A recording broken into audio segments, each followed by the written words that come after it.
भाई और बहनों, मातृशक्ति को नमन। सत्संग का अर्थ होता है कि सज्जन पुरुष की संगत करना। हमारे राजस्थानी में कहावत है कि कालियर कने बैठो तो कालियर गुण लो, गोरिये कने बैठो तो गोरिये गुण लो। यानी company is known by the company keeps. जैसे व्यक्ति के पास जाते हो वैसे ही उसका संगत का असर तो आता ही है। ऐसा कभी नहीं होता है कालिदास की जो है वो कमरिया चढ़े न दूजो रंग। वो तो हमारे सामने विराजमान स्वामी कमलेश्वर जैसे ही पके हुए साधक हो सकते हैं जिन पे कोई दूसरा रंग नहीं चढ़ता है, सामान्य व्यक्ति के चढ़ जाता है। तो वो हमको जो कालिदास की जो सूरदास की काली कमरिया चढ़े न दूजो रंग, दूसरा रंग न चढ़े संसार का, केवल आत्मा का रंग चढ़े, वो रंग चढ़ाने वाले स्वामी जी हमारे सामने विराजमान है, सत्संग करा रहे हैं। तो स्वामी आप सबकी तरफ से स्वामी जी के प्रति बहुत बहुत कृतज्ञता।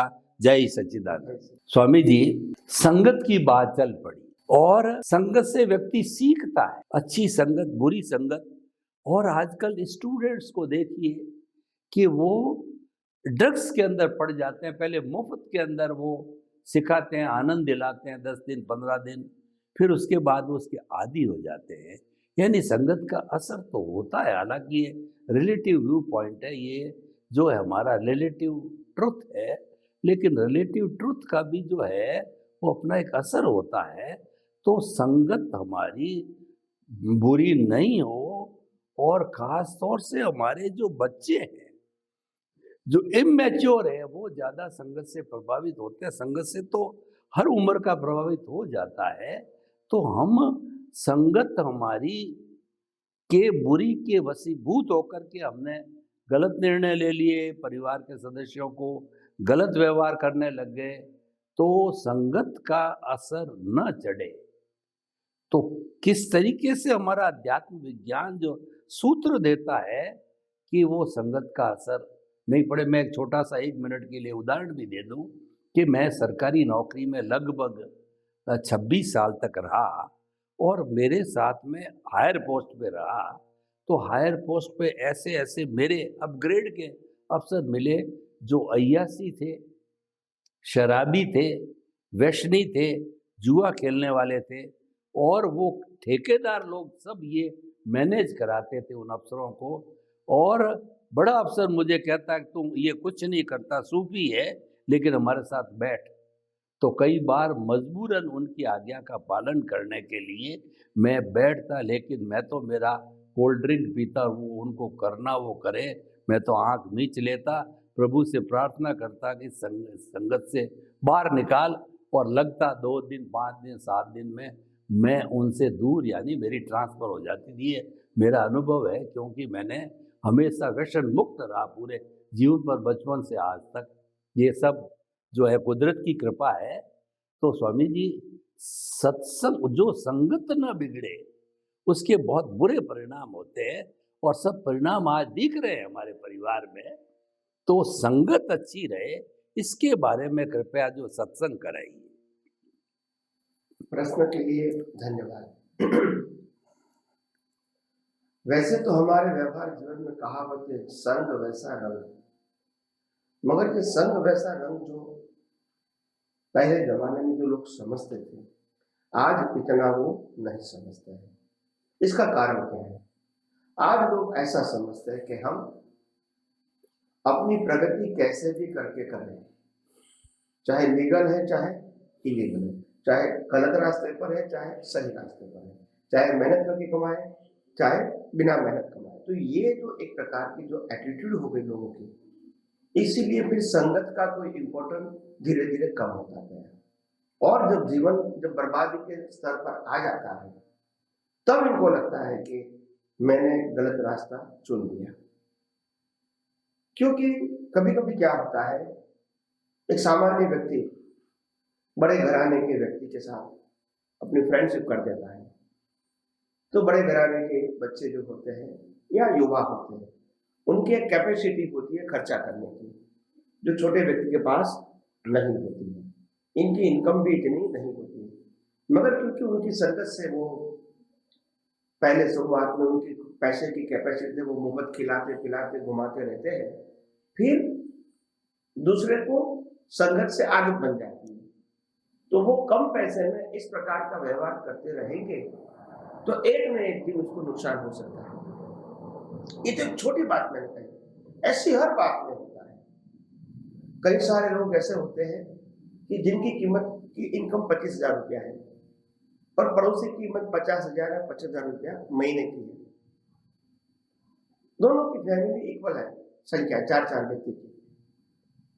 मगर होता क्या है कि पड़ोसी के व्यक्ति हर साल विदेश में घूमने जाते हैं, तो उनको लगता है कि हमको भी जाना चाहिए, वो जाते हैं तो उनको नहीं जाए।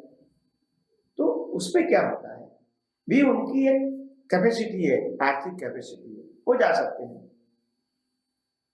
हम इसके पीछे जाएंगे तो हो सकता है हमारे जो लोन का पेमेंट है, मकान का हफ्ता भरना, कार का हफ्ता भरना, इंश्योरेंस का हफ्ता भरना, बच्चे की फीस भरना, बच्चे को बड़े होकर शादी करवाना है, ये उनका जो सेविंग करना चाहते हैं वो हम नहीं कर सकते हैं। तो हर व्यक्ति को अपने दायरे में देखना चाहिए कि उनकी जो स्पीड है इनकम की, उसके मुताबिक ही उनको कार्य करना चाहिए और हो सके इतना कुसंगी तो नहीं मिलना चाहिए।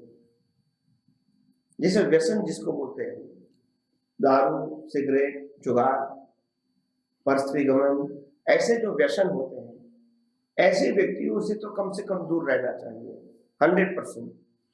और जिसकी इनकम ज्यादा है, बहुत खर्चा करता है, ऐसे व्यक्तियों के साथ भी हमको दूर रहना चाहिए। ऐसा नहीं कि इनका इरिस्पेक्ट करना चाहिए, मगर बता रहा कि ये हमारी मर्यादा है, हम यहाँ तक आपकी फ्रेंडशिप करेंगे, यहाँ नहीं करेंगे। तो ये क्लियर होना चाहिए। हर व्यक्ति खराब होती है, कुसंगी होती है, ऐसा नहीं होती है, मगर कैपेसिटी सबकी क्या होती है, अलग अलग अलग होती है। इसीलिए हमारे गुजरात में और भी एक कहावत है कि लंबे के साथ टूका जाए, मरे नहीं तो मादा तो होवेगा। तो हर की सब व्यक्ति की अपनी अपनी एक कैपेसिटी होती है, तो कैपेसिटी के मुताबिक जीवन जिए वो अच्छी बात है।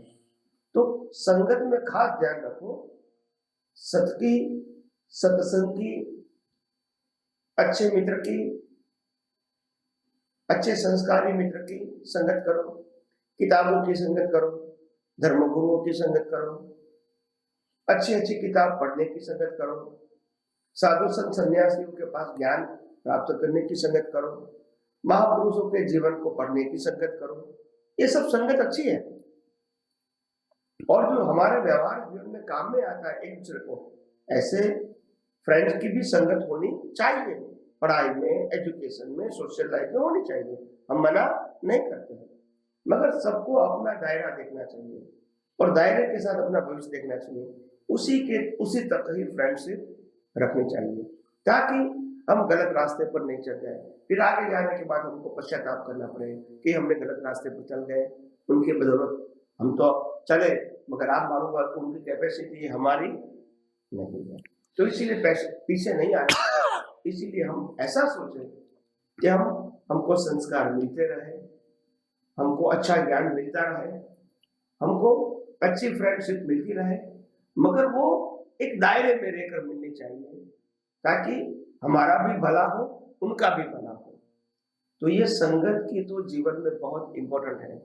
महापुरुषों ने कहा है, अगर सच्चा संत नहीं मिले तो चलेगा, सच्चा मित्र मिलना चाहिए, क्योंकि सन्यासी तो तब काम में आएगा जब आप उनके पास जाओगे, मित्र तो हर समय काम में आता है, व्यवहार के काम में, एक आर्थिक काम में, तकलीफ के काम में, सपोर्ट के काम में वो आता है। और सन्यासी की क्या होती है, एक मर्यादा होती है। तो इसीलिए अच्छे मित्र ही अच्छी संगत है, मैं ऐसा मानता हूँ। और दूसरे माँ बाप के अच्छे संस्कार और साधु संतों की संगत और अच्छे किताबों की संगत ये भी होनी चाहिए। तो संगत के बारे में मेरा जो ख्याल था वो मैंने आप सबके सामने रखने की कोशिश की। स्वामी जी, आपका बहुत बहुत धन्यवाद। संगत के बारे में बहुत उपदेश दिया आपने, और कुसंगत में नहीं चले जाए उसके पहले पहले जो प्रथम कदम है उसके ऊपर कुठाराघात करना चाहिए। मैं गांधी जी का उदाहरण देता हूँ कि गांधी जी ने अपने प्रारंभिक जीवन में बचपन के अंदर सिगरेट पिया, मांस खाया, शराब पिया, लेकिन उनकी आत्मा पवित्र थी। उन्होंने अपनी माँ पुतली बाई के सामने कन्फेस किया कि मेरे से 3 गलतियां हो गई। माँ ने कहा तुम मेरी कसम खाओगे जीवन में ऐसा कभी नहीं करोगे, उन्होंने कभी किया नहीं। ऐसी होना चाहिए, वो तो उनका व्यक्तिगत था, लेकिन फिर भी पेरेंट्स की, बुजुर्गों की ये जिम्मेवारी है कि पहला स्टेप उनको पता पड़ जावे तो उसी समय हर हालत के अंदर जो पूरा एक्शन लेना चाहिए, जिसको क्या कहते हैं वो बहुत बड़ा एक्शन लिया जाता है, वैसा लिया जाना चाहिए और उसको दूसरे कदम पे चढ़ने से रोकना चाहिए। अगर आपने दूसरा कदम चढ़ने के लिए चाहे लापरवाही में कहो चाहे किसी रूप में कहो तो बड़ा खतरनाक है। वो पहले कदम को ही रोकना कुसंगत के अंदर बहुत बहुत बहुत बहुत जरूरी है। स्वामी जी आपका बहुत बहुत धन्यवाद।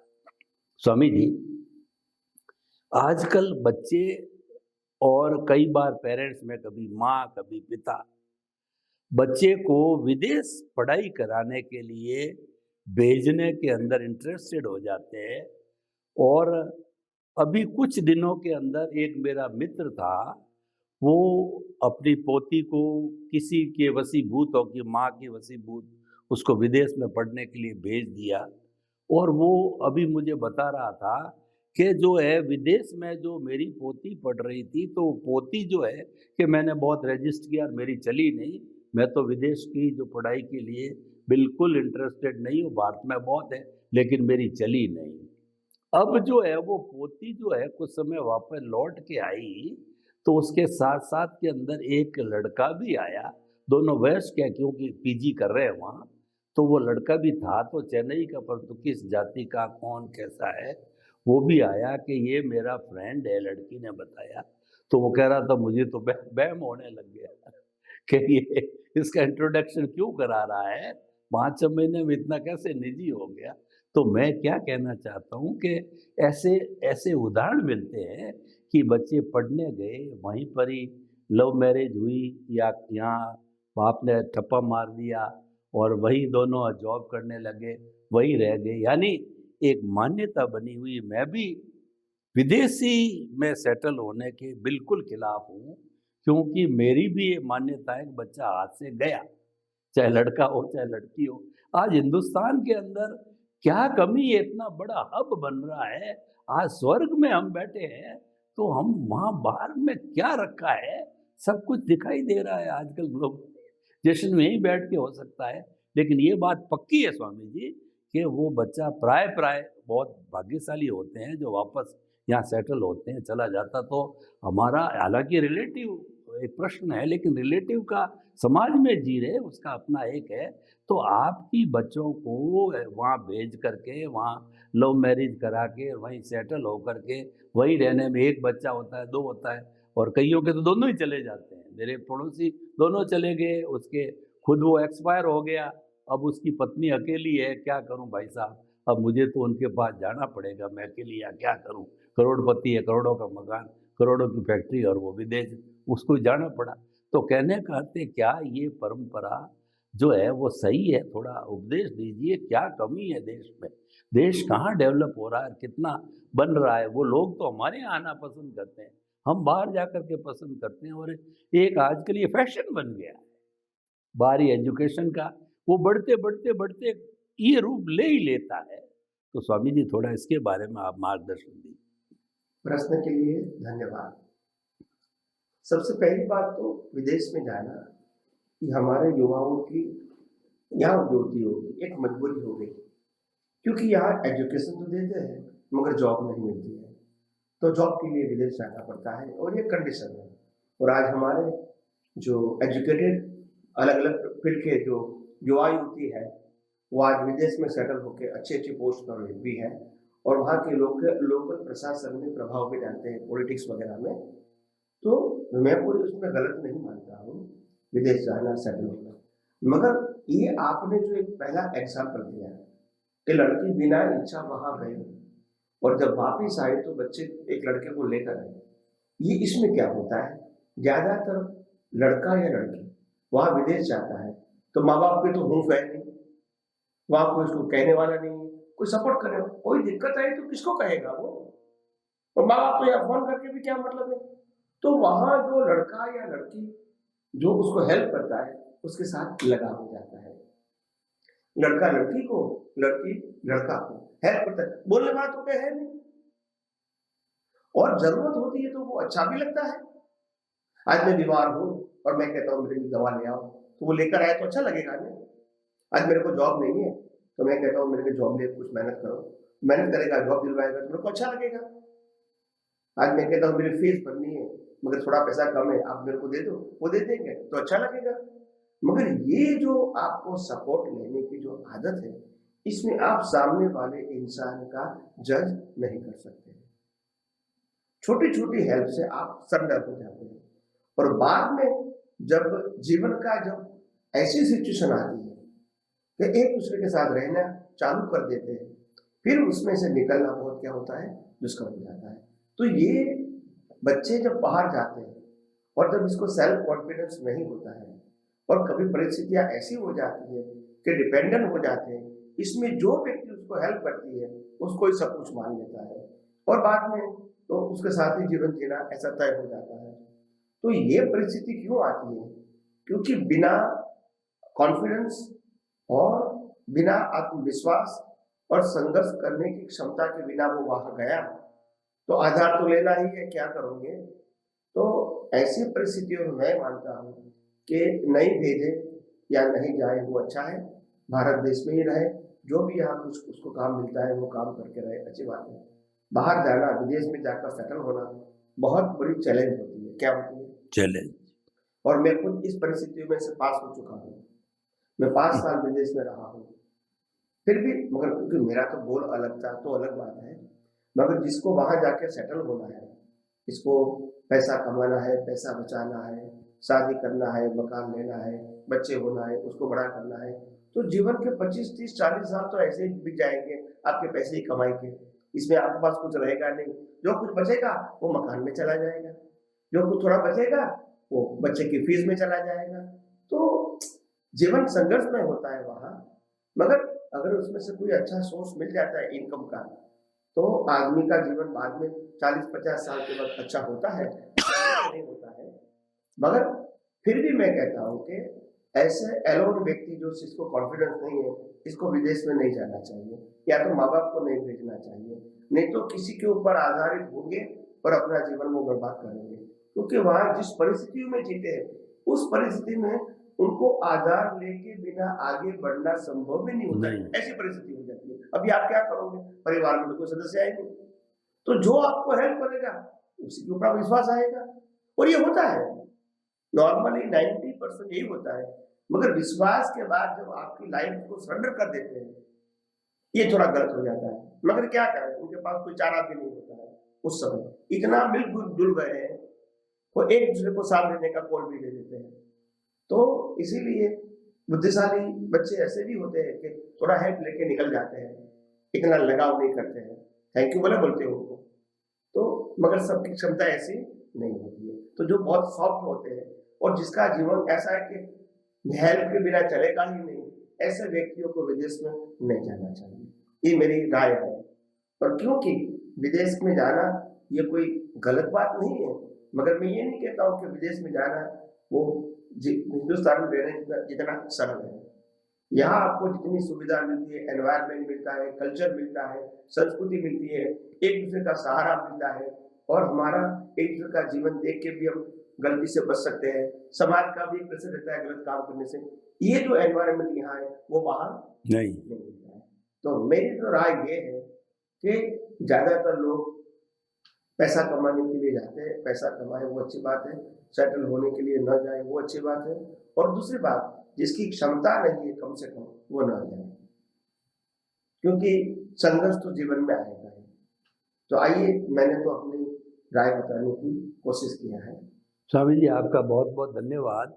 हम अभी ये एपिसोड संगति के ऊपर आधारित रहता था, वो कौन से व्यक्ति के कर्म होते हैं जिससे उसका जो है वो संपर्क जो है आप जैसे ज्ञानी पुरुष से हो जाता है, वो कौन सा पुण्योदय कौन सा भाग्योदय है जो ऐसे ज्ञानी पुरुष के संपर्क में आ जाते हैं, और वो जीवन के अंदर जो है कैसे, मेरे कहने का मतलब ठीक है वो तो पुण्योदय है, पर उस पुण्योदय को हम कैसे जागृत करें कि मुझको ज्ञानी पुरुष मिले, ताकि कि मैं उसके उनके हृदय में जमा हुआ जो सनातन सत्य ज्ञान को निकाल सकूं और मेरा काम कर सकूं। यानी ज्ञानी पुरुष मिले, उसके लिए हम क्या पुरुषार्थ कर सकते हैं, उपाय कर सकते हैं, कृपया उसके बारे में थोड़ा सा आप जो है हमको परामर्श दीजिए। प्रश्न के लिए धन्यवाद। जो व्यक्ति अपने जीवन में सार निकाल सकता है, क्या निकाल सकता है? सार कि आखिर मेरा जीवन किसके लिए है। तो फिर उनको लगता है कि ये पाप पुण्य, ये परिवार, ये पैसा, ये संपत्ति, ये जीवन जो है वो जीवन नहीं मगर बोझ है। तो वो सोचता है कि जीवन जीने का तरीका कुछ अलग होना चाहिए। तो वो अपने आप परमात्मा की हाजिरी में कुदरत से प्रार्थना कर देते हैं, हे परमात्मा, हे कुदरत, मेरे को कोई ऐसा रास्ता बता दे ताकि मैं वास्तविक जीवन के मार्ग पे आगे बढ़ूं। ऐसा कोई मेरे को संजोग प्राप्त हो, ऐसे कोई मार्गदर्शक प्राप्त हो, ऐसे कोई अनुभव प्राप्त हो, ऐसे कोई संत और सन्यासी प्राप्त हो, ऐसी भावना वो करता बात है। तो जो संजोग के आगे सार निकालने की क्षमता बहुत बड़ी बात है। बिना सार ऐसी भावना नहीं होती। उनको लगना चाहिए कि जीवन में सब कुछ होते हुए भी एक बोझ है। बोझ का मतलब कोई अचीवमेंट नहीं है। तो आखिर हम इतना 80 साल 90 साल का जीवन जी के क्या पाना चाहता है? यही रोटी कपड़ा और मकान, यही पाना चाहते हैं। कुछ ले जाना तो है ही नहीं। अगर मैंने 50 करोड़ रुपया कमाया तो ले जाना तो है नहीं। अगर मैंने 5 बंगला बना दिया ले जाना तो है नहीं। तो मतलब क्या है? तो ये जीवन का सार नहीं है। सार ऐसा होना चाहिए जो कैरी फॉरवर्ड होता है। तो ऐसा कोई मार्ग दिखाने वाला मेरे को मिल जाए ताकि मैं अपने जीवन को वास्तव में कुछ पा करके आगे बढ़ूं और अपना अंतिम सत्य पाऊं। अगर ऐसी कोई भावना आप में जगती है, आपके ही संजोगों के आधार से सार निकालने की क्षमता से, तो मैं मानता हूं आप भी एक न एक दिन अनुभवी ज्ञानी पुरुष को प्राप्त करके अपना जीवन धन्य बना सकते हो। स्वामी जी, आपका बहुत बहुत धन्यवाद। अब मैं कंक्लूडिंग आज का ये करना चाहता हूँ कि वो लोग धन्य हैं जो किसी तरह की आकांक्षा नहीं रखते, वो किसी तरह की तृष्णा इच्छा नहीं रखते। वो लोग तो बहुत धन्य होते हैं। लेकिन ये सब होता है संजोगों के अधीन, और उसके साथ साथ हमारा पुरुषार्थ भी काम करता है। हमारी जो प्रतिष्ठित आत्मा है वो उसके दोनों तरफ दो पक्षीय है। वो एक तरफ मिथ्या ज्ञान मिथ्या दर्शन है, दूसरी तरफ सम्यक ज्ञान सम्यक दर्शन, और तीसरा जो है जो मैकेनिकल मोड चल रहा है वो भी कर्मों का बोझ भी इसको खींच रहा है। यानी तीन तरफ से उसको फोर्स लग रहा है। तो हमको निष्कर्ष की भाषा में ये हमारा मनोबल, आत्मबल वो इतना तेज करना चाहिए कि हम तो अपने प्रभु भगवान ईश्वर की तरफ खींचे जाए, यानी आत्मा की तरफ बढ़े। वही वास्तव में सच्चा जीवन है और वही डेवलपमेंट है और वही जीवन का सार होना चाहिए। स्वामी जी, आपके प्रति बहुत बहुत कृतज्ञता। जय ही सच्चिदानंद। जय सच्चिदानंद, जय सच्चिदानंद।